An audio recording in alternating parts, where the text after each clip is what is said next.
Death of Cable TV. Lock it in. Can't get enough tugging? Go to extratug.com for exclusive Okay. content that YouTube won't I feel like I'm watching something that I shouldn't be watching. let me post, and also a bunch of other cool things. Okay, thank you.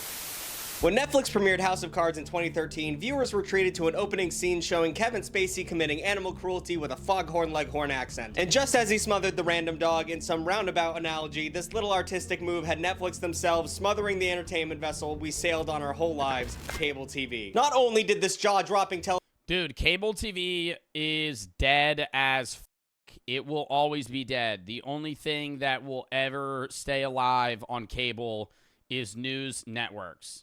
That is it. The reason cable sucks is because it's like live streaming, but for something that you're not that interested in. Hey, I want to watch an episode of this. Oh, I can't. It's not on for 6 more hours. Oh, and sports, true. Facts.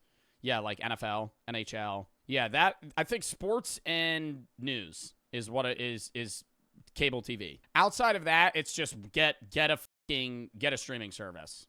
Get HBO or Hulu or Netflix. Peacock. Hell, AMC Plus. Who knows? television show all of us that cable television wasn't the only place you could go to nowadays for well-written, good television. It also showed that Kevin Spacey is really good at playing an evil person.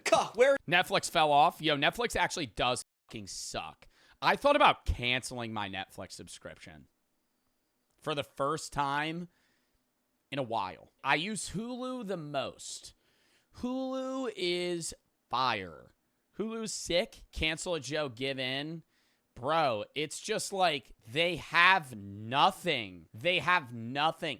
I need to watch Squid Games, though. That's the only thing that keeps Netflix alive is the originals. Because they don't have any good shit that's not theirs anymore. Outside of, like, random niche horror films. Tubi? Yeah, dude, Tubi has better shit. Yo, Brady, don't get into the Plex. I know. Yeah. Yeah, Brady got me.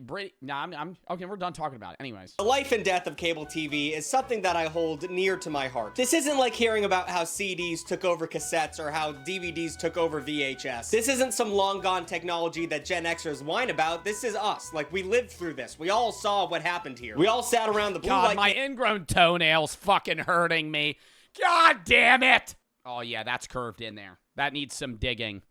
Somebody remind me before I end stream fucking 4 hours from now. TMI? Shut up. Campfire and watched cable TV die. But it wasn't always a joke of a medium. Cable TV on stream. Yo, chat, you ever pick out your ingrown toenail and get some toe cheese? Oh my God. Yo, that shit smells so bad. Yo, that's TMI. See, now we're getting it. You said TMI? I'm gonna give you TMI now. Sometimes when I dig out my ingrown toenails, bro, that like toe cheese comes out. Yo, it smells so bad. Like, dead ass. For a lack of a better term, was the balls. It was dope. With cable TV, consumers had access to hundreds of channels covering every topic imaginable, including a version of Comedy Central that didn't just air the same reruns of The Office all day, every day. We could just turn on the TV and watch the coolest music videos. Bro, I miss prime Animal Planet. Fucking 6 a.m., getting ready for school. I'm sitting there eating a bowl of fucking Fruity Pebbles and 2 Eggo waffles, and that Australian motherfucker's on the screen. All right. Right behind me, you can see a lioness sitting with her hubby, or whatever she calls him. I don't know what he actually sounded like. Yeah, Steve Irwin. Who was that motherfucker that would catch those fish? River monsters? Now that, was that Steve Irwin? Who was that? Did you know that if you pee in this water, there'll be a parasite that crawls up your wee-wee hole and eats your ball sack from the inside out? So let's hold hands and talk about everything that went right and wrong with cable television. And maybe realize at the same time that streaming is making every fucking... You know they ended the show because he caught every fish? Yeah, that's how fucking badass it is. He caught every interesting fish he could catch. They had to end the fucking show because my boy Jeremy Wade doesn't have anything else to fucking catch. He's caught it all. He's caught it all. There's nothing else that's fucking scary for him to catch. There's that many fucking episodes. He's caught that many fucking fish. I remember there was one episode, his cameraman got struck by lightning, and they kept going. Editor, include I don't know if that's going to be copyrighted. Include the clip of him getting struck by lightning, and he's fucking laying in a kayak in the middle of the jungle, and he's like, oh, I think my boots held most of it. He's like, my head fucking hurts. Yeah, like, no shit, dude. You got struck by fucking lightning. So despite the fact that television is not outdated as we all think, I do think I have to explain a few things here. Like, cable TV and broadcast TV are not the same thing. These are different concepts. I know some of you are groaning at the fact that I have to explain that, but some people were born after 2007 and can operate a computer, so we have to go through these things. Broadcast TV uses public airways that can be picked up by basically any TV out there. You ever hear about those things called rabbit ears? Like those big sticks that would stick out of your TV and you'd have to adjust them to get channels? No, because I'm not 85 years old. That's broadcast TV, except they did stop doing that when they moved over to like the technology version of it, but whatever. It's like everyone's getting it for free. These include the NCIS and Dick Wolf cartel networks, CBS and NBC, for example. PBS also, which is why whenever you meet someone who was poor when they were a child, they don't know anything about SpongeBob, but they can... I remember my uncle used to tell me that he would sit and stare at the because TV wasn't on 24/7 when he was a kid. So he said he used to sit there and just watch like like until like TV turned on because there was just nothing. It was like they only ran shit from like 8 a.m. to like 8 p.m. or whatever. Broadcast survives via ad dollars from its highbrow art of the common television commercial. Cable television networks like Animal Planet still depend on ads, but they could do a little bit more, like show my kid self how various farm animals give birth. They don't use public airways and they require a subscription-based service. And the cable companies always operate with the highest ethical concern and are always really cool about that shit. Those subscriptions they have, they're not scams at all. Cable TV was revolutionary in its distribution of over-the-air programming. Nah, cable TV really is a scam because they always try to loop it in with other shit. To places with poor broadcast reception. This was dish TV. Like, there was no actual cable, but you put a disc on your roof that looked like an anal probe, and then you could enjoy the Yo, you ever at your friend's house and you're fucking throwing a football and you knock over their dish? I feel like that's like a relatable guy thing. Trying to hit the dish, and then you do, and then then you're like, oh, fuck. You ever do some shit like that? Where you're like, I mean, I've done it before with like a paintball gun where you're like shooting at stuff, and you're like, I'm not going to hit that. And then you do, and you're like, oh. Unless it was raining or snowing, or it was a little too hot or a little too cold that day, or the sun was out. The best thing about cable TV over broadcast was the specialty networks based on specific genres like science fiction or Guy Fieri. With cable networks catering to different niche audiences, the push to fucking 2 a.m. I'm Guy Fieri. Welcome to Diners, Drive-Ins, and Dives. There was basic cable at first, and then there was more premium cable that let you swear a lot and show boobs sometimes. Usually side boob, but you could show boobs. And those two things were the coolest things a 5th grader could get his hands on. So it was always fun to go over a friend's house that had premium cable, and when their parents went to sleep, y'all watched boobs. It was fun. HBO was just the dopest place to watch the dopest shit imaginable while staying inside your home. It was a game-changing concept in the American media landscape. Home Box Office was founded in 1972, offering uncut and commercial-free movies, which was revolutionary.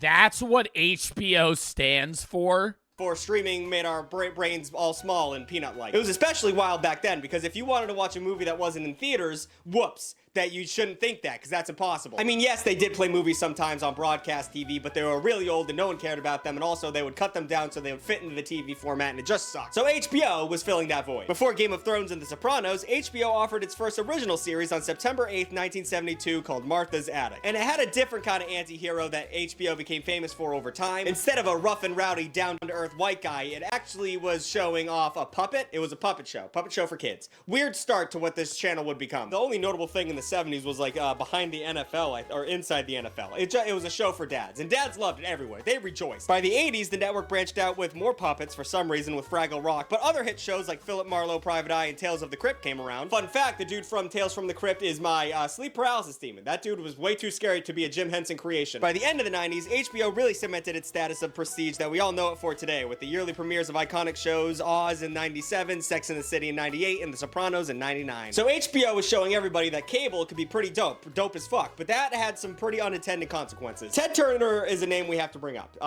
Ted Turner is a piece of shit. Nicknamed Terrible Ted and the Captain Outrageous, he became one of our biggest media moguls. His untreated manic brain created the 24-hour broadcasting model, whereas before the TV network... What, just trying to monetize everything? Dude, you know what I don't understand still as to how it, like, still runs? QVC. Those networks where they just show products all the time. Like, is that only... What is the average audience age of somebody watching QVC, like, them panning jewelry? What is that? See, dude, that's how old this shit is. You've never seen, like, Shark Tank? Like, QVC is like this. It's just a show where they pan products all the time. It's be like, today's value, and they'll show you how it works. Usually it's like a cooking appliance or jewelry or technology or a vacuum, and they're like, oh, look at how it cleans up this stain. Oh, you dropped red wine on your carpet. Oh, look at the magic wham cannon, pull it back up. And today you've got a sale for, it's normally $100, now you can get it for $5. You're stealing money out of my hands. Take it. Take it. Some shit like that. And it's like a sense of urgency. The sale's only on for another 2 minutes. Call in and buy it today. Or some shit like that. Like, who the fuck buys those? Who the fuck watches that? Network shut down at the end of the night. Which, one, is crazy that they used to be like, all right, that's TV. Good night. We're just going to play the American national anthem, and then we're just... That's just TikTok ads now? Yeah, dude. Literally, whenever I see a TikTok ad, it's some dickhead this close to the screen. Which is me normally, but anyways, they're this close to the screen. They're like, you guys are not going to believe the sale they have on these Snoopy hoodies. Just click right here. Just get it. And they're trying to get commission. I'm like, dude, if you buy a $7 hoodie, you're an idiot. That shit is going to be paper thin. That is going to be the worst hoodie you've ever worn in your entire life. If you buy any piece of clothing, if you buy any like crew neck, hoodie, sweatpants, and it's less than like $30, that shit's gonna suck. And also, nonstop TV programming, that was a good move. That hasn't had unintended consequences on the way we consume media and also get our information. That's not ruining how the American brain. Good job, Ted. Turner started his career by being a college dropout, a tale as old as time. He was thrown out of college for having a girl in his dorm room. Ted Turner then set his sights on building an empire by acquiring different TV stations. He got thrown out of college for having a girl in his bedroom. And airing things like secondhand programming and I Love Lucy and Bugs Bunny. Now I know what you're thinking, where did Ted Turner get all of this money? He dropped out of college and he was just acquiring TV stations? How would he do that? His dad was rich. You could have guessed it. His dad was rich. He had a bunch of billboards. He was a billboard media mogul. A lot of old school film fans hated Ted Turner's guts because he kept recoloring old black and white movies. Famous pile of creamed corn Roger Ebert referred to this desecration of old films as vulgarity of computerized graffiti gangs. I think Roger Ebert was a piece of shit. I don't like that guy, but he made a good point. You don't want to cross film fans. You don't want to get against the Letterboxd brigade. There's nothing more savage than a group of David Lynch fans heading for you. I fucking hate black and white movies, dude. Oh my god. Oh my god. Anything, if you're like, hey, you want to watch this film from 1945? No. No.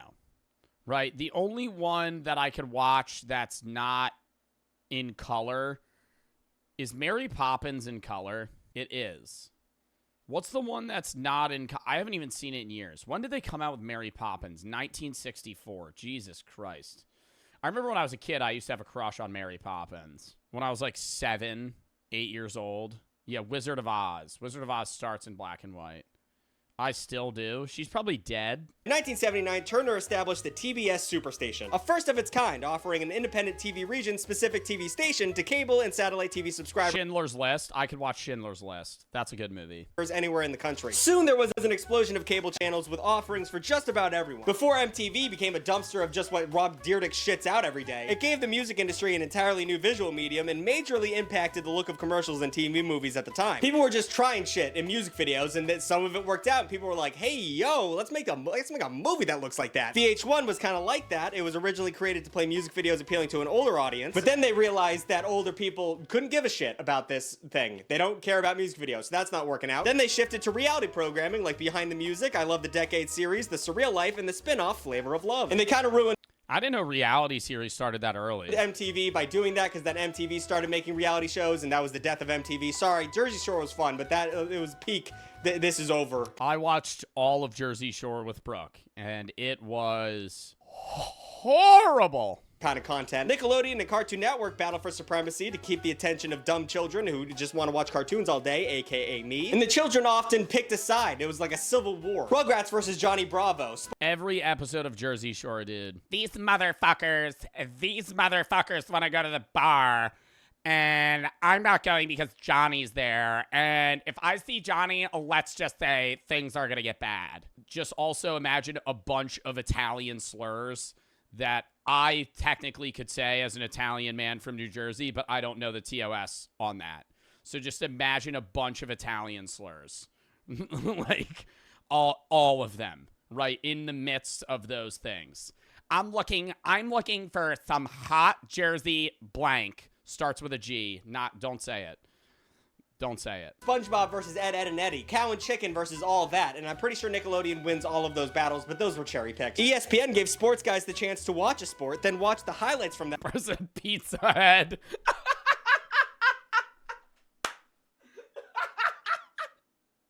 Is that a slur?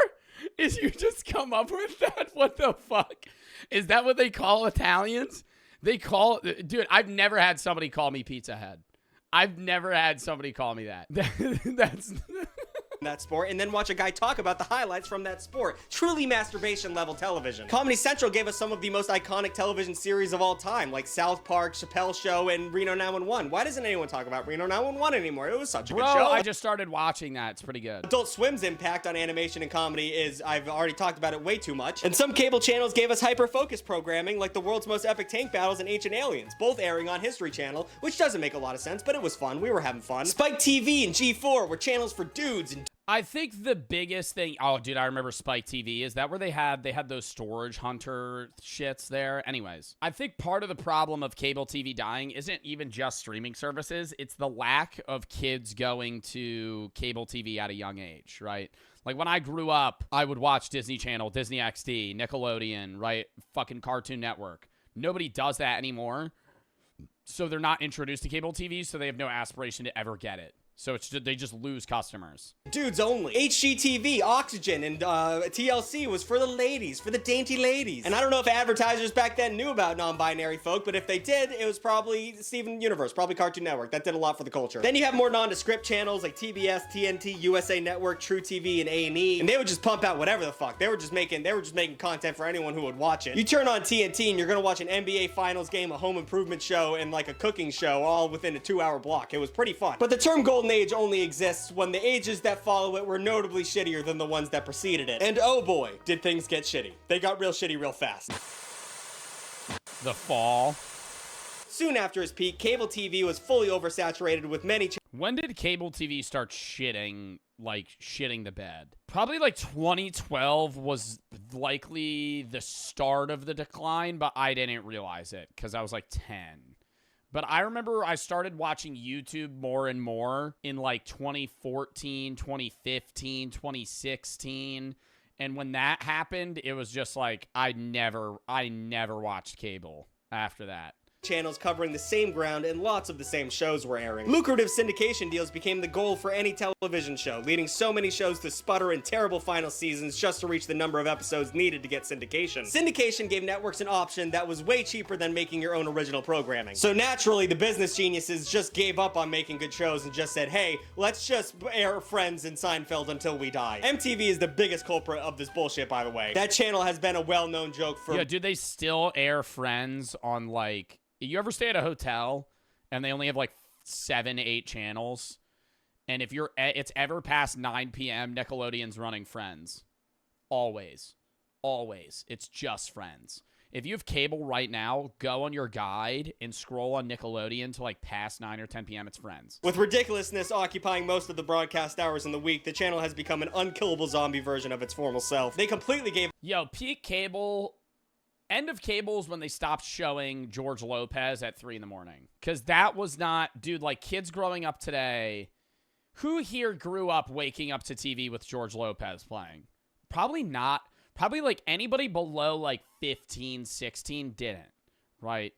But anybody that's, like, 16 to 25, like, around my age, probably grew up where you'd like, low, right... Duh. You're a little eye up. Go watch Adult Swim on the TV. Go tonight, stay up a little late and watch Adult Swim. There's no more ads on that channel. It's just ads for Paramount Plus. They've given up on trying to make money, just sending people to Paramount. Speaking of which, I don't think Cartoon Network even exists anymore. Like, the channel is still up, but like people on Twitter who used to work there say like the channel is pretty much gone. Like, no one works at Cartoon Network anymore, and that's fucking scary. Do they really? Do they not make new shows? TV networks were forced against their will to shift their focus onto their own streaming platforms, most of which haven't made a profit yet, and by the time this video is out, could already be shut down. I mean, Peacock, that shit sucks, and it's not gonna be around for long.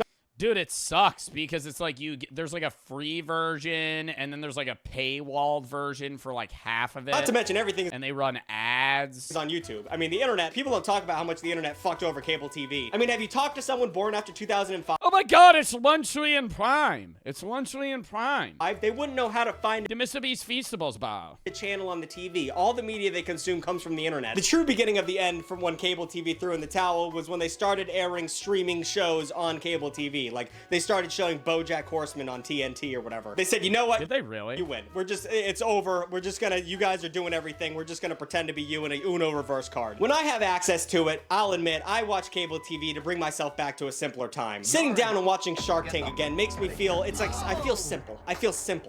Yeah, but it just sucks having an ad break every fucking 3 minutes. I'd rather pay $10 a month to not watch 5 minutes of ads every 5 minutes. When ad breaks too, I miss that. Not the shit YouTube does where I'm just watching the dime bar. YouTube, it's consumable because it's like you get an ad, yeah, every 5-6 minutes, but it's 20 seconds long. So it's not like you just fucking go take a piss and come back. At the bottom go down so I can hit the skip button. Or the shit Hulu does where it just shows me the same ad 7 times in a row. But just hearing a cheesy... Oh my god, yeah, Hulu just shows that Hulu gets 2 sponsors every 6 months. Seen on TV ad about some useless gadget while I stand up to go grab a snack or take a piss. It gives you a break from the media. Going back to cable TV in 2024 is like visiting your grandma in a nursing home. It's cute and you both get to relive your own versions of memories, but this isn't gonna last forever. Cable TV did a lot for my generation and the generation that came before me. We were practically raised on television. But all good things come to an end, and I'm pretty sure the end of cable TV has already happened. I mean, yes, it's still around, but so is radio. It's always gonna be here, but it's not. Yo, that's facts. Who the fuck listens to the radio? Oh my god. Do y'all listen to the radio? I don't know the last time I turned on my fucking car to the radio. I just plug that shit in, put on Spotify. Or I just sit dead silent. Sometimes I'll do a fucking 30-minute drive, just raw dog that shit, dude. Just fucking zone out. I teleport. Moneymaker. But who knows? If streaming keeps going the way it's going, we might all have to go back to cable because it's almost as bad. New videos every... Okay, radio during the winter, though, is kind of fire. That was probably last time. Radio during the holidays, I'll look up holiday radio channels, and then I'm like, it's like cold outside. You hop in your car, turn on the heat. Oh, the weather outside is frightful. And then I'm sitting there like... Every Saturday and Wednesday. Thank you for watching. And then they turn on, and you know what pissed me off? Mariah Carey did the fucking "It's Time" on November 1st.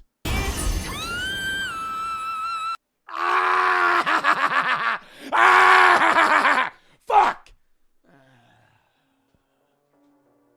All right, chat, it is fucking time. It is time for fucking OG Fortnite.